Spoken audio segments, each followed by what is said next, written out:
everybody, Michael B. the Game Genie here, and on today's video, we're going to be taking a look at the new Legend of Zelda 35th Anniversary Nintendo Game & Watch.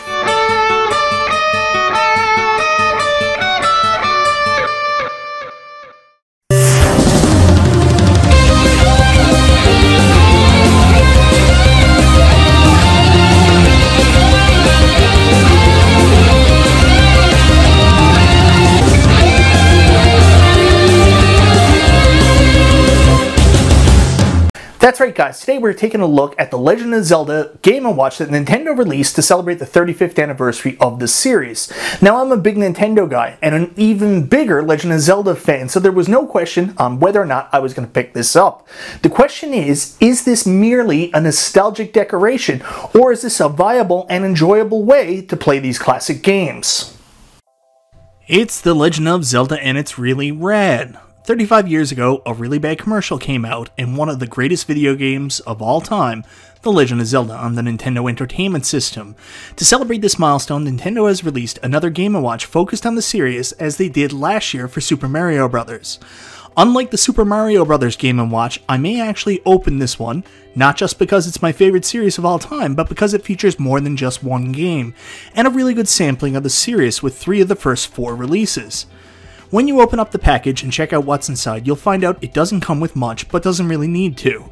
You get the Game & Watch itself, which we will talk about in more detail, the Nintendo branded charging cable that may be one of the shortest I have ever seen in my life, and a small instruction manual and a My Nintendo redemption code. That is all you get for your $70 here in Canada. The most disappointing aspect is no charging block, so you will have to supply your own in order to charge the system, which sucks, but has sadly become the norm nowadays. The Game & Watch looks pretty cool, hitting all the right nostalgia points while tying in the Legend of Zelda motif with the green on the system. The Game & Watches were something that was before my time, and while I don't have any connection to that, you could put the Legend of Zelda on a graphing calculator and I would probably buy that. The first thing we should probably cover is the watch section, where this is an actual watch, as in time-telling device, and if you hit the time button, it will function exactly like that, while also displaying a scene from the Legend of Zelda games included on the system.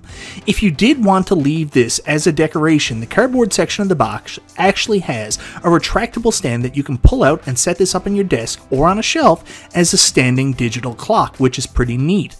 Personally, I bought this to play the Legend of Zelda, so let's talk about that. The system itself is super compact and fits comfortably enough in your hands. Just be careful when choosing your grip not to cover the very small speaker opening, or you will cause the sound to be muffled. I also find it a little strange that a headphone jack wasn't included, as this seems like the perfect kind of device for playing on the go or in the living room while your wife watches something awful like Grey's Anatomy and no one wants to play with the sound off. The buttons are a weird mix, as the buttons on the left side for game, time, and pause set feel a little spongy, but where they aren't in-game buttons, they won't require a high amount of use. The in-game buttons, however, feel really good and have that traditional Nintendo quality feel and responsiveness to them. The directional pad is great, and of course it is. It's Nintendo after all. They went with the traditional cross design, and the gameplay inputs register well, and I have not had any instances of incorrect or missed inputs. The D-pad does what I want it to do.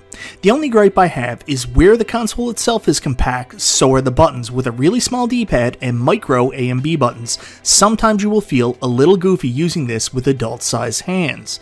I am by no means saying it's uncomfortable to play, just super tiny.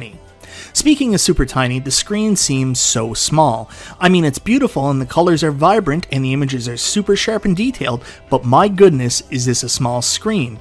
I don't find the size challenging for games originally designed for a smaller screen where the characters are larger to anticipate that, like in Link's Awakening, but for the NES games that were originally meant to be played on a CRT television, the characters can sometimes seem too small on the screen, specifically in the original Legend of Zelda, and I find myself putting the console closer to my face so I can see clearly. I should probably also clarify that I'm slightly nearsighted due to astigmatism and I refuse to wear my glasses, so I may be blowing this out of proportion. The Game & Watch comes included with 3 classic Legend of Zelda titles featuring the game that started it all, The Legend of Zelda on the NES. its very different and misunderstood sequel, Zelda 2: The Adventure of Link, and the fourth game in the series, The Legend of Zelda: Link's Awakening on the Game Boy. Some people were disappointed about the exclusion of the third game in the series, A Link to the Past on the Super Nintendo, which is my favorite game of all time, so I am disappointed too. However, I do understand there are limitations with the control layout provided, and it wouldn't be possible or sensible to try and shoehorn that game in. Hey, at least 3 games is still worlds better than 1 game on the Super Mario Bros. Game & Watch, which is still left unopened. There is, however, a 4th game called Vermin, which is one of the original Game & Watch releases. While it may or may not be what you bought the little system for, it's actually a bunch of fun for a little arcade-style handheld game, and it will kill some time. Get it? Time. The Legend of Zelda plays great, just like you remember it, and I have had a blast exploring Hyrule, unlocking secrets, and completing dungeons. Like I mentioned, I find this game a little challenging to play on this tiny screen, and I have to hold the system to my face, but maybe I just need my glasses. For modern gamers that have only experienced this game through the NES Classic or Switch Online service, I will warn you, this is more difficult as rewind and save states don't appear to be an option. At least I haven't figured it out yet, but there is a neat feature where you can change games whenever you want, switch to clock mode, or even turn it off and the game stays dormant at the spot you left it, like an eternal pause button, which is a feature us old school NES guys would have loved. This is applicable for all the included games.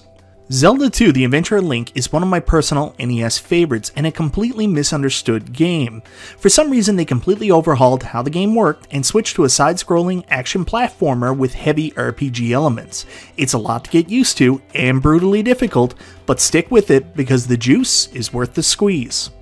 The Legend of Zelda: Link's Awakening may not be the most colorful game included, but it just might be the most heartwarming with its great story and characters. It is also the easiest by a nice bit too, so if you have little kids playing this, maybe get them to start there. The only Zelda game on this device that was originally slated to be a handheld game, and it shows with the larger drawn sprites that are easier to use from a distance. One thing I personally appreciate is the fact that when most Game Boy games are emulated, they use a black and white to grayscale filter, but here they almost perfectly emulated what it looked like to play this game on the original Game Boy. I love Link's Awakening, and I am just so happy it was included with this collection. So guys, that's my look at The Legend of Zelda 35th Anniversary Nintendo Game & Watch, and as a huge fan of the series, I've really enjoyed going back and visiting these games again on this collectible little handheld. As a piece of Nintendo or Legend of Zelda memorabilia, this is an absolute must-have, and the experience still stands for those who want to enjoy these games portably. Is this the best way to play these games? Probably not, and realistically, I'm going to continue to play the first 2 games either on my NES Classic or through my Switch through the online service with my NES controllers. So if you don't have a lot of nostalgia for the series or the Nintendo Game & Watches and you're just looking to play these games, this probably isn't for you. So guys, let me know in the comments, are you interested in the Nintendo 35th Anniversary Legend of Zelda Game & Watch? Is this something you picked up? And if so, what do you think of it? Thank you so very much for watching, guys. This is Michael B. the Game Genie, and I'll talk to you next time.